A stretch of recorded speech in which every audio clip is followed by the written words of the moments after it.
Hello, नमस्कार. कसे आहात सर्व? मस्त आहात ना? मस्तच राहा. सर्वांना सर्वप्रथम श्री स्वामी समर्थ. तुम्हाला सर्वांना आजचा दिवस खूप छान आनंदाचा आणि आरोग्यदायी जाओ. तर आता दिवसेंदिवस उन्हाळा खूप वाढत चालला आहे आणि जशी उन्हाळ्याची झळ आपल्याला लागते, तर तशीच झाडांना सुद्धा लागते. तर म्हणून आता उन्हाळ्यामध्ये ना अशी झाडांना रोज मस्त अशी अंघोळ घालत जा. बघा किती छान वाटतं त्यांना सुद्धा आणि तुम्हाला सुद्धा. जेव्हा झाडाचं पान आणि पान असं भिजतं ना, तर तेव्हा अशी एक म्हणजे हवेची एक जशी झुळूक येते ना, ती असा थंड हवा तुमच्या अंगावर अशी फेकते आणि इतकं छान मला ते इतकं म्हणजे असं समाधानकारक वाटतं ना, की एक एक पानाचं जसं पाणीचं थेंब थेंब गळतं आणि खूप भारी वाटतं. म्हणजे पावसाळा येतो, पाऊस पडतो, तेव्हा कसं झाड असं सुखावतं ना, तर तसंच झाडांना हे एक आर्टिफिशियल पाऊस असं म्हणायला लागेल आपल्याला, की त्यांना म्हणजे असं जेव्हा असं फवारा करतो ना, तेव्हा असं वाटतं, की ते बोलतात, "अरे वाह! वाह! किती मस्त वाटतंय. आणखीन, आणखीन टाका, आणखीन टाका." म्हणजे पावसाळा सुरू झाला की काय? असं असं झाडांना वाटत असेल. तर जोगसपाट झाडांना असं पाणी घालत जा.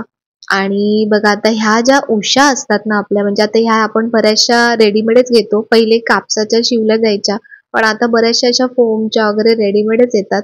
तर या उशा खूप खराब होतात आणि काय होतं, ज्या आपण उशा वापरतो, बेडशीट्स वापरतो, पिलो कव्हर्स वापरतो, तर आपल्या स्किनचा आणि त्याचा कॉन्टॅक्ट येत असतो आणि तुम्ही बघा, कुठलीही गोष्ट तुम्हाला अशी वाटते खूप खूप खूप क्लीन आहे, पण जेव्हा अशी पाण्यामध्ये तुम्ही भिजवता, त्याच्यामध्ये लिक्विड डिटर्जंट घालता, कितीतरी काळं पाणी त्याच्यातून निघतं. म्हणजे त्याच्यामध्ये किती प्रमाणात जी धूळ आहे, डस्ट आहे, ती जमा झालेली असते आणि त्याच्यामुळे आपल्याला बरेचसे स्किनचे किंवा असे बरेचसे आजार सुद्धा होऊ शकतात, इन्फेक्शन्स होऊ शकतात. तर म्हणून या उशा ना धुवायला एकदम इझी आहेत आणि आता सध्या उन्हाळ्यामुळे आणखीन इझी जातं. तर अशा प्रकारे मशीनमध्ये ना जास्तीत जास्त तुम्ही 2च लावा, पण त्यापेक्षा जास्त नका लावू. हे मी टाईडचं लिक्विड वापरते आणि त्याच्यामध्ये या अशा उशा मस्त अशा छान अशा कडकडीत झालेल्या आहेत आणि जर तुमच्याकडे ऊन येत असेल तर आणखीन म्हणतात ना सोने पे सुहागा तसं आहे. आणि आता उन्हाळ्याचा ना पुरेपूर वापर करायचा छान आपल्या उन्हाचा. पावसाळ्यात, थंडीमध्ये आपल्याला या साऱ्या गोष्टी करता येत नाहीत आणि त्यामुळे बॅक्टेरिया घरामध्ये जमा होतो. पण आता उन्हाळ्यामध्ये असं छान कडकडीत सगळं सुकवलं ना, की मस्त सगळे बॅक्टेरिया मरून जातात आणि आपल्या गोष्टी अशा मस्त अशा क्लीन होतात. तर बघा उषा माझ्या आता छान सुकून पण जातील दुपारपर्यंत. तर त्यानंतर आज आहे मंगळवार. तर तुम्हाला माहिती आहे की मंगळवारी आणि शुक्रवारी देवीचे वार असतात. तर त्यामुळे देवीचा जो मंगल कलश याची जी स्थापना जर करायची असेल, ती तुम्ही मंगळवारी, शुक्रवारी करू शकता. माझा हा जो नारळ आहे देवीच्या कळसावरचा, तर त्याची ना शेंडी खूपच कमी होती. म्हणजे ह्यांना आणायला सांगितला होता, तर ह्यांनी असा नारळ घेऊन आले होते. तर म्हणून मला तो बदलायचा होता. तर आज मी नारळ बदलला. तर अशा प्रकारे आता उन्हाळ्यामध्ये ना थोडं जास्त असे म्हणजे जे केस आहेत ना, ते जास्त केसवाला नारळ तुम्ही वापरा. कारण त्यामुळे काय होतं ना, तो जास्तीत जास्त पाणी धरून ठेवतो आणि नारळ तडण्याचं जे प्रमाण आहे ते खूप कमी होतं. आणि नागवेलीची किंवा खायची पानं नक्की लावत जा कळसाला, ज्याच्यामुळे अ, थंडावा राहतो एक प्रकारचा नारळामध्ये आणि आपला जो देवीचा मंगल कलश आहे ना, तो जास्तीत जास्त दिवस म्हणजे नारळाला पूर्ण कोंब येतो. अजिबात नारळाला तडा जात नाही.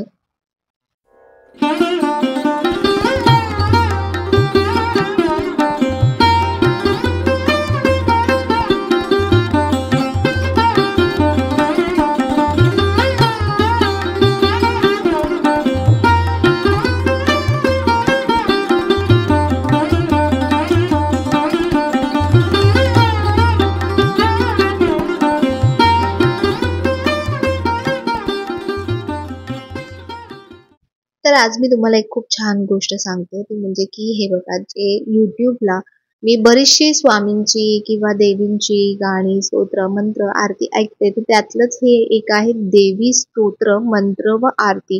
यामध्ये तुम्ही बघा ऑलमोस्ट सगळेच म्हणजे श्री सूक्तम, अष्टलक्ष्मी स्तोत्रम, कनकधारा स्तोत्रम, सिद्धकुंजिका स्तोत्रम, महालक्ष्मी स्तोत्रम, सगळे सगळे स्तोत्र देवींचे ह्याच्यामध्ये आहेत आणि खूप छान सुंदर आवाज आहे याच्यामध्ये. तुम्ही नक्की सर्च करा YouTubeला आणि ऐका. खूप म्हणजे बरंच वेळ हे सगळे मंत्र, स्तोत्र चालू राहतात. तुम्हाला सारखं-सारखं बदलण्याची सुद्धा गरज भासत नाही. तर आज ना मी आता फ्लावरची भाजी बनवणार आहे. तर तुम्ही म्हणाल फ्लावरची भाजी ही वेगळी अशी काय असते? तर खरंच वेगळं असं काही नाहीये. पण रोजच्याच भाज्या आपण काही खूप अशा रोज असं खूप वेगवेगळं असं हॉटेल स्टाईल, इंटरनॅशनल असं रोज तर काही ट्राय करत नाही. तर म्हणून रोजच्याच भाज्यांमध्ये थोडंसं असं काहीतरी वेगळं ट्विस्ट केलं आणि भाज्या बनवायची पद्धत थोडीशी वेगळी ठेवली ना, तर आपलं जेवण आणखीन रुचकर लागतं. तर सध्या काय झालंय काल माझ्या सासऱ्यांना म्हणजेच यांच्या वडिलांना काल ॲडमिट केलं होतं हॉस्पिटलमध्ये. तर त्या बाबतीत मी पुढे तुम्हाला सांगणारच आहे. तर त्यांना डब्बा पण घेऊन जायचा आहे. तर म्हणून मी भाजीची आणि सलाडची म्हणजे कोशिंबीरची तयारी करते. तर म्हटलं चला भाजी पण तुमच्यासोबत शेअर करू. तर भाज्यांमध्ये आता मी उन्हाळ्यामध्ये ना अद्रक लसूण पेस्टचा वापर कमी करते आणि शक्यतो लसूण आहे ना ठेचूनच वापरते. तर ही एक खूप मस्त ट्रिक बघा आहे. कढीपत्ता जो असतो तो कढीपत्ता छान सुकवून घ्यायचा. उन्हात म्हणा किंवा असाही तो पटकन सुकतो आता उन्हाळ्यामध्ये आणि त्याला छान हातानेच क्रश करून अशा प्रकारे बरणीमध्ये भरून ठेवा. बघा कढीपत्ता न खाणारे सुद्धा खातात. भाजीला एक खूप छान अरोमा येतो आणि कढीपत्ता भरपूर दिवस आपल्याला वापरता येतो. तर आता मी भाजीमध्ये सुरुवातीला तेल घातलंय थोडं. त्यानंतर त्याच्यामध्ये मोहरी घातली म्हणजे राई घातली थोडीशी आणि आता जो आपण लसूण ठेचून घेतलाय, तर लसूण ठेचतानाच मी त्यामध्ये जिरं सुद्धा घातलं होतं. त्यामुळे खूप छान लसूण ठेचलाही जातो आणि भाजीची टेस्ट किंवा आमटीची टेस्ट खूप मस्त लागते. तर आता लसूण घातलाय. लसूण थोडासा असा ब्राऊनच होत आलाय तोपर्यंत कांदा घालायचा आहे आणि कांदा असा छान थोडासा भाजला गेला. एकदम ब्राऊन नाही करणार आहे. थोडासा भाजला गेला की त्यामध्ये आता बघा अशा प्रकारे हा कढीपत्ता आपला स्टोर राहतो आणि मस्त बघा भाजीत तुम्हाला कळणारही नाही आणि इवन मुलांना सुद्धा कळणार नाही की भाजीत कढीपत्ता घातलाय आणि त्याचा असं एक मस्त असा अरोमा येतो भाजीला आणि आपल्या पोटात सुद्धा जातो. कढीपत्ता किती गुणकारी आहे तुम्हाला माहिती आहे. केसांच्या वेगवेगळ्या समस्यांसाठी कढीपत्ता खूप उत्तम मानला जातो. तर म्हणून तो आपल्या पोटात सुद्धा गेला पाहिजे. नाहीतर इतर वेळी काय होतं ना भाज्यांमध्ये, आमटीमध्ये आपण घालतो आणि तो सहज असा बाहेर काढला जातो. तर आता यामध्ये मी टोमॅटो घातला. त्यानंतर आपले रोजचे मसाले म्हणजे हळद, तिखट आणि थोडासा गरम मसाला. आता गरमीमध्ये ना तुम्ही गरम मसाल्याचा वापर थोडासा कमीच करा. त्यानंतर यामध्ये हिंग घातलं आणि बस आपली फोडणी मस्तपैकी रेडी आहे. फोडणी मी जास्त अशी करपवत नाहीये. तर आता फोडणीमध्ये काय करायचं यामध्ये आता मी घालते बटाटे कारण फ्लावर, बटाटा आणि वाटाणा अशी मी आज ही भाजी बनवते. तर फ्लावरची भाजी काय होते ना बऱ्याचदा खूप काही पाणी टाकतात किंवा खूप जास्तच शिजवतात. मग ती खूप ओव्हर कुक झाली ना की भाजी पचपचीत लागते. तर म्हणून अशा प्रकारे भाजी तुम्ही बनवून बघा. तर आता बटाटा घातलाय. बटाटा आधी का घातलाय? कारण फ्लावर बघा तुम्ही गरम पाणी घातलं होतं त्यामुळे थोडंसं शिजलेलं आहे आणि तो लगेच शिजतो. तर म्हणून बटाटे आधी शिजवून घ्यायचे. जर तुम्ही एकाच वेळी सगळ्या गोष्टी घातल्यात तर काय होतं की बटाटा लवकर शिजत नाही आणि फ्लावर खूप पटकन शिजून जातो. तर अशा प्रकारे म्हणजे जेवण बनवताना अशा काही छोट्या-छोट्या गोष्टी म्हणजे जेवण बनवणं हे पण एक प्रकारचं सायन्सच आहे असं म्हणावं लागेल. तर बघा फ्लावर आणि वाटाणा मी असं छान गरम पाण्यामध्ये घातला होता. त्याच्यामध्ये हळद आणि थोडंसं मीठ घातलं होतं. म्हणजे फ्लॉवरमध्ये बघा कधी-कधी छोट्या-छोट्या अळी वगैरे असतात, तर त्या मरून जातात. तर म्हणून जास्त शिजवायचं नाहीये. तो फक्त आपल्याला गरम पाण्यामधून काढून घ्यायचा आहे. तर आता मी एकदा पुन्हा चेक करते, तर बटाटा अजूनही बघा शिजलेला नाहीये. तर एवढ्या वेळामध्ये आपल्या फ्लॉवरचं पूर्ण स्मॅश म्हणजे फ्लॉवर पूर्ण आपला स्मॅश होईल इतका शिजला असता. तर आता बटाटा शिजतोय तोपर्यंत आता मी कोशिंबिरीची तयारी करते. कोशिंबीरसाठी मी घेतलंय एक बीट, गाजर आणि काकडी. तर उन्हाळ्यामध्ये शक्यतो तुम्ही रोजच्या जेवणामध्ये, दुपारच्या जेवणामध्ये अशा प्रकारे वेगवेगळ्या कोशिंबिरींचा समावेश करा. त्यामुळे खूप सारे व्हिटॅमिन्स, प्रोटीन्स आपल्या शरीरात जातात आणि उन्हाळ्याचा जो दाह आहे किंवा जी उष्णता आहे ती आपलं शरीर खूप छान प्रकारे बॅलन्स करू शकतं. तर आता बघा बटाटा छान शिजलाय. तर आता त्यानंतर मी आता याच्यामध्ये भाजी घालते म्हणजे वाटाणे आणि थोडेसेच वाटाणे घेतलेत आणि फ्लावर घेतलाय आणि आता हा एकदम छान असा एकजीव करून घ्यायचा. जे पण म्हणजे मसाले घातलेत ते छान आपल्या भाजीला पुरेपूर असे मस्त लागले पाहिजे. त्यानंतर एक हलकी अशी एक वाफ काढायची आता भाजीला. तर भाजीला वाफ येतेय तर तोपर्यंत आपण पुन्हा आपल्या सलाडकडे जाऊया. तर असं छान रंगीबेरंगी सलाड ना मुलांना बघायला आणि खायला आवडतं. तर ही जी माझ्याकडे किसणी आहे ही मला वाटतं DMartमधून घेतली होती आणि खूप खूप खूप कामाची आहे. त्याच्यामध्ये खूप वेगवेगळ्या प्रकारच्या किसण्या आहेत, बारीक, मीडियम, छोट्या. अशा प्रकारच्या कोशिंबिरीसाठी, सलाडसाठी खूप कामाला येते. तर बघा मी आता पहिले बीटरूट किसून घेते. बीटरूट तुम्ही म्हणजे असं खायला गेलत ना तर कोणीच खाणार नाही, मुलं सुद्धा खात नाहीत आणि कारण त्याचा एक वेगळाच उग्रच वास येतो. पण अशा प्रकारे तुम्ही कोशिंबीर बनवून बघा, नक्की खातील. तर ही काकडी जी मी म्हणजे सोलली होती, तर काय झालं ती मी जेव्हा तोडून बघितली थोडीशी तर ती कडवट लागली. कधीही कोशिंबीर किंवा सलाड बनवताना काकडीचा थोडासा भाग खाऊन बघा, टेस्ट करून बघा. नाहीतर जर पूर्ण काकडी आपण किसली आणि ती जर कोशिंबीर किंवा सलाडमध्ये घातली तर संपूर्ण आपलं जे सलाड किंवा कोशिंबीर आहे ते खराब होतं. तर म्हणून काकडी थोडीशी टेस्ट करून बघायची. त्यानंतर आता हा जो मोठा भाग आहे किसणीचा त्याने मी काकडी किसते.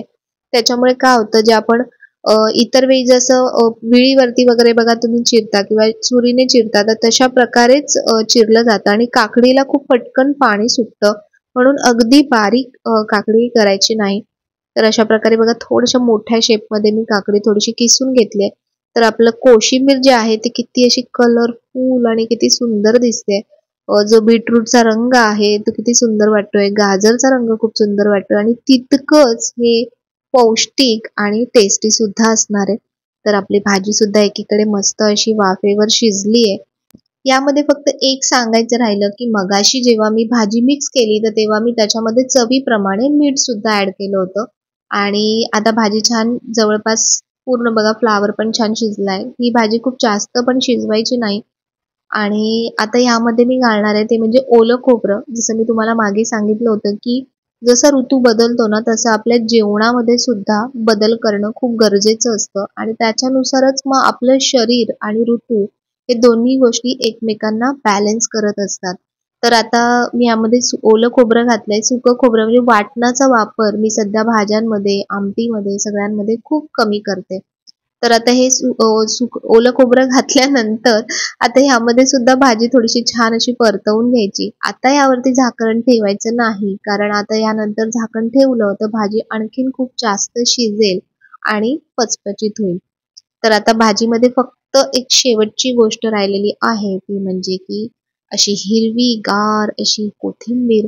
आता उन्हाळ्यामध्ये मी कोथिंबिरीचा पण खूप जास्तीत जास्त वापर करते. खूप आवडते मला, टेस्ट पण छान लागते आणि उन्हाळ्यासाठी पण खूप अशी कामाची गोष्ट आहे.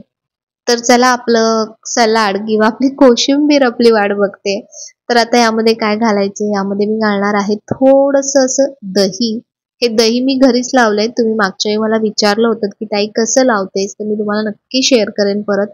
आणि दह्याचं हे जे पाणी निघतं ना, हे पाणी कधीच फेकून देऊ नका. ह्याच्यामध्ये पण बरेच विटॅमिन्स, प्रोटीन्स जमा झालेले असतात. तर हे पाणी सुद्धा तुम्ही पिण्यासाठी किंवा वेगवेगळ्या गोष्टींसाठी वापरू शकता. ह्याच्यामध्ये आपल्या कोशिंबिरीमध्ये मी 2 ते 3 चमचे दही घातलंय.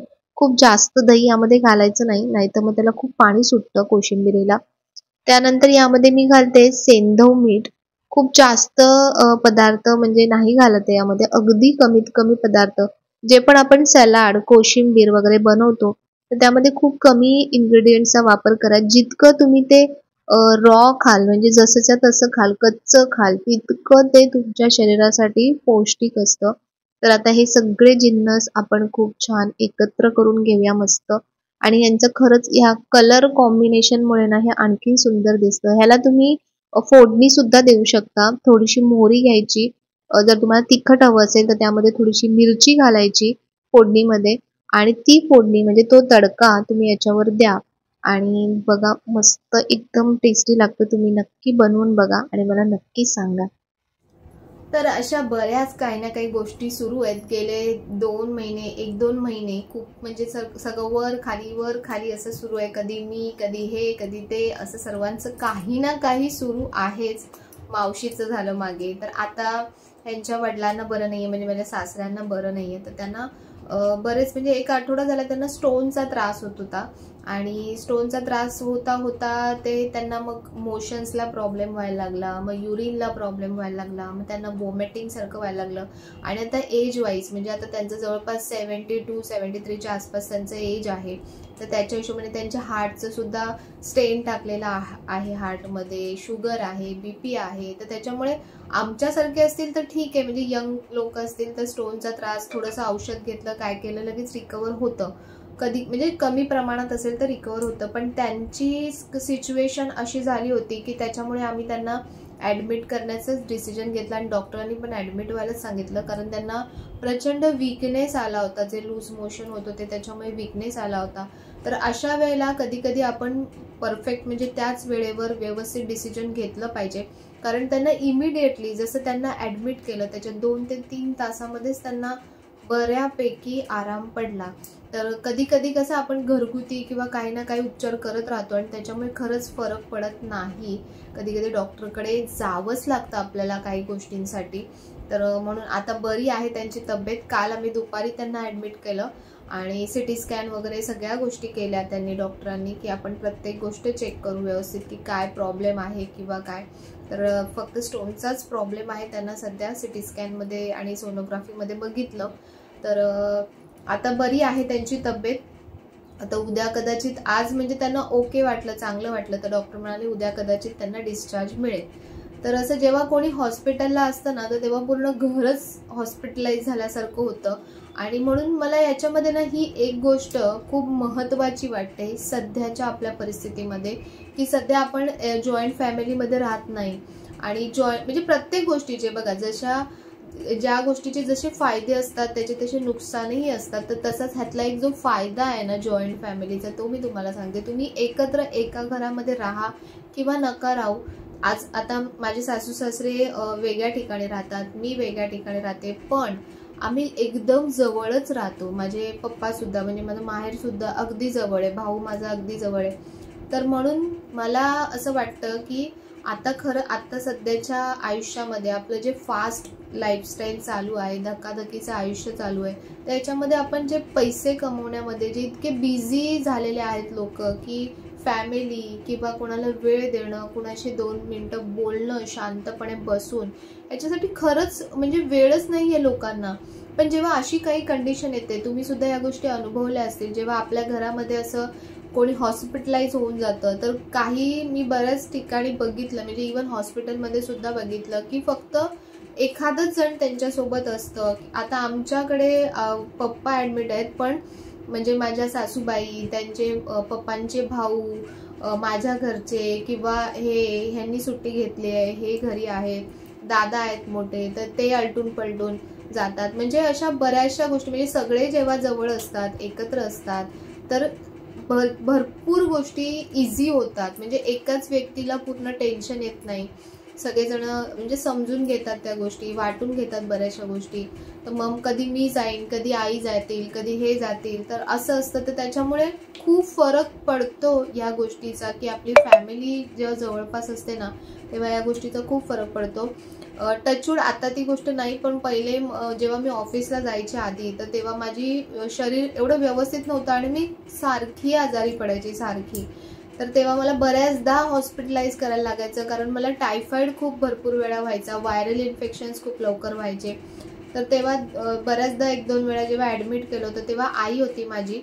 तर माझी आई होती ना, तर तेव्हा मला अजिबात टेन्शनच नसायचं, कारण ती हॉस्पिटलमध्ये थांबण्यापासून, रात्री थांबण्यापासून, दिवसभर थांबण्यापासून, प्लस घरी येऊन ती परत जेवण पण बनवून घ्यायची, जेवण डब्बे घेऊन यायची. म्हणजे इतकी मेहनत खरंच म्हणजे आजकाल नाही बघायला मिळत. जे जुन्या लोकांची जी मेहनत आहे, ते जे वेळ देतात. आपण प्रत्येक गोष्टीमध्ये खूप कॅल्क्युलेटिव्ह झालो आजकाल, खूप कॅल्क्युलेटिव्ह विचार करतो, की मी इथे एवढा वेळ बसलो तर मग माझं हे काम कसं होईल, माझं ते काम कसं होईल. पण मला सांगा, माणसापेक्षा जास्त काय महत्वाचं आहे? समजा ती व्यक्तीच नसेल पुढे आपल्या आयुष्यामध्ये, तर खरंच त्या गोष्टी, मग तेव्हा आपल्याला त्या गोष्टींची गिल्ट कुठे ना कुठे वाटायला लागते, की अरे मी तेव्हा लक्ष दिलं असतं तर, अरे मी तेव्हा असं केलं असतं तर. आणि जेव्हा आजारी असतो ना व्यक्ती, तर त्याला औषधांसोबत आपल्या प्रेमाची, आपल्या 2 शब्दांची, आणि सगळे लोक जे बघायला येतात त्यांच्याशी छान बोलतात, त्याच्यामुळे अर्धा आजार त्यांचा बरा होत असतो त्याच्यातून. तर म्हणून अशा वेळेला म्हणजे सगळ्यांची, आपल्या पूर्ण कुटुंबाची, फॅमिलीची खरंच खूप गरज असते. फक्त मोबाईल आणि या गोष्टी तर खूप म्हणजे म्हणेन की मी दुय्यम गोष्टी आहेत या. एक लेवलला माणसाला असं होतं कधी कधी की मला काहीच नको, मला मोबाईल नको, मला यूट्यूब नको, मला हे काहीच नको, म्हणजे जे सोशल मीडिया आहे तो नको, मला कुठेतरी एकटं राहायचं आणि मला छान माझ्या फॅमिलीसोबत एकटं राहायचं, असं कधी कधी होतं फील, म्हणजे होत असेल प्रत्येकाला. तर मला तरी असं वाटतं की खरंच म्हणजे ह्या ज्या म्हणजे हा जो दिखाव्याची दुनिया आहे ना, त्याच्यातून कुठेतरी बाहेर यायला पाहिजे. आणि आपण आपल्या कुटुंबाला बघा, कुटुंबामध्ये प्रत्येकाच्याच घरी म्हणजे चांगल्याही गोष्टी असतात, वाईटही गोष्टी असतात, कधी पटतं कधी नाही पटत. आणि असं असतं म्हणजे आपल्याला कधी कधी कसं राग येतो की मोठे माणसं आपल्याला ओरडतात, बोलतात, म्हणजे भांडणं होतात, तर कधी कधी राग येतात. कधी त्यांचं बरोबर असतं, कधी आपलं बरोबर असतं, कधी त्यांचं चुकतं, कधी आपलं चुकतं. पण त्याच्यामधून पण जे आपल्या जवळचे लोक असतात ना, जे आपल्या जवळचे व्यक्ती असतात, जे खरे असतात आपल्याशी, तर ते काही जेव्हा चुकीचं घडतं, आपण जेव्हा काही चुकीच्या गोष्टी करतो, तर ते तेवढ्याच हक्काने आपल्याला ओरडतात सुद्धा, बोलतात सुद्धा. तर तसंच असतं. तर म्हणून मला तरी ही गोष्ट आवडते भरपूर. आणि प्रत्येकाचं आपलं आपलं चॉईस आहे, आपल्या आपल्या गोष्टी आहेत. पण मला असं वाटतं की आपली जी फॅमिली आहे ना, ती खरंच आपल्या सोबत असणं ही आपली खूप मोठी एक ताकद असते. जेव्हा पण आपण कधीतरी असं एकटं फील करतो, आपल्याला कधी सगळ्यात जास्त मला तर जेव्हा असं बरं नसतं ना, थोडंसं पण असं तापासारखं किंवा काही थोडं पण काही बरं नसेल ना, तेव्हा मला खरंच आईची खूप खूप खूप आठवण येते. आणि असं वाटतं की खरंच असावं आपल्यासोबत कोणीतरी अशा वेळेला. तर घरात म्हणजे बाकीचे जे सगळे असतात, आता मुलं म्हणा, मुलं त्यांच्या त्यांच्या गोष्टीत बिझी असतात, मिस्टर त्यांच्या त्यांच्या गोष्टीत बिझी असतात, ते पण करतात खूप, असं नाही की करत नाहीत. पण एक जो मायेचा जो हात असतो ना, तो तिथूनच येत असतो. तर म्हणून मग कधी कधी सासूबाई येतात, मग तेव्हा पण मला खूप बरं वाटतं. त्या पण बरं नसल्यावरती खूप चौकशी करतील, फोन करतील, येतील. साधा एक फोन जरी आला ना समोरून, तरी आपल्याला खूप बघा, तुम्हाला आतून एक खूप छान फिलिंग येते, खूप छान वाटतं, आपलं कोणीतरी आहे असं ती एक फिलिंग असते. आणि म्हणून मला तुम्हाला हेच असं सांगायचं होतं, थोडंसं गप्पा तुमच्यासोबत मारल्या, थोडंसं मन मोकळं केलं, जरासं शेअरिंग केलं तर बरं वाटतं. आणि खूप जणांच्या मनात अशा खूप साऱ्या गोष्टी असतात की ज्या कधी कधी असं वाटतं की कोणासोबत बोलू, कोणासोबत डिस्कस करू या गोष्टी. म्हणजे घरातले जरी आपले किती फ्री असले, पण तरीही काही ज्या अगदी मनाच्या कोपऱ्यामध्ये काही गोष्टी असतात, तर त्या आपल्याला कोणासोबत व्यक्तही करता येत नाहीत आणि सांगताही येत नाही, असं सुद्धा होतं. तर म्हणून छान मस्त राहा. आणि आजचा व्हिडिओ तुम्हाला कसा वाटला? आणखीन एक गोष्ट राहिली होती, ती म्हणजे की साडीची. तर साडी जी मी तुम्हाला दाखवली होती शॉर्ट्समध्ये, तर ही होळीसाठीची साडी होती. म्हणजे त्या ताईंनी जेव्हा त्यांच्या स्टेटसला ठेवली होती, तर तेव्हा स्टेटसला बघूनच मला ही साडी इतकी आवडली होती. आणि इतकं छान मटेरियल आहे ह्याचं, अगदी कॉटन आहे, पण एकदम मस्त कॉटन आहे. अजिबात म्हणजे धुतल्यानंतर सुद्धा श्रिंक होणार नाही किंवा डल होणार नाही असं कॉटन आहे. आणि कलर वगैरे खूप छान आहे याचा, पदर पण खूप सुंदर आहे. तर मी ताईंना विचारलं, पण ताईंकडे खूप लिमिटेड स्टॉक होता या साडीचा आणि त्यांचा स्टॉक पूर्ण संपला साडीचा या. तर मी त्यांना म्हटलंय की ताई, जमत असेल तर नक्की आणखीन स्टॉक ऑर्डर करा. पदराला पण खूप वेगवेगळी, इथे जशी ही डिझाईन आहे तशी आणखीन पदराला आणखीन वेगळ्या डिझाईन्स आहेत. तर बघू, समजा स्टॉक अवेलेबल झाला तर ताई नक्की तुम्हाला अवेलेबल करून देतील याचा स्टॉक होळीच्या आधीच. मस्त आहे. म्हणजे आपण एरवी फक्त पिक्चरमध्ये वगैरे असं बघतो की होळीला ते लोक असे वेगवेगळे म्हणजे अशा साड्या किंवा असे वेगवेगळे पर्टिक्युलर ड्रेस घालतात किंवा साड्या नेसतात. तर माझी इच्छा होती की अशी साडी वगैरे किंवा ड्रेस असावा आपल्याकडे, तर म्हणून मी मागवली आहे. होळीला तर काही मी घालणार नाही आहे, कारण ह्याची पूर्ण वाट लागून जाईल समजा मी होळीला घातली तर. अशीच फक्त एक फोटोशूट म्हणा किंवा असं कशासाठी वगैरे. खूप छान वाटते, मस्त साडी एकदम. मटेरियल पण खूप छान आहे, तुम्ही बिंदास घ्या. प्राइस पण खूप रिझनेबल आहे साडीची. तुम्ही ताईंना, मी ताईंचा नंबर दिलेला आहे या व्हिडिओच्या डिस्क्रिप्शनमध्ये सुद्धा नंबर देईन, तर तुम्ही ताईंना फोन करून विचारू शकता प्राइस वगैरे सगळ्या गोष्टी.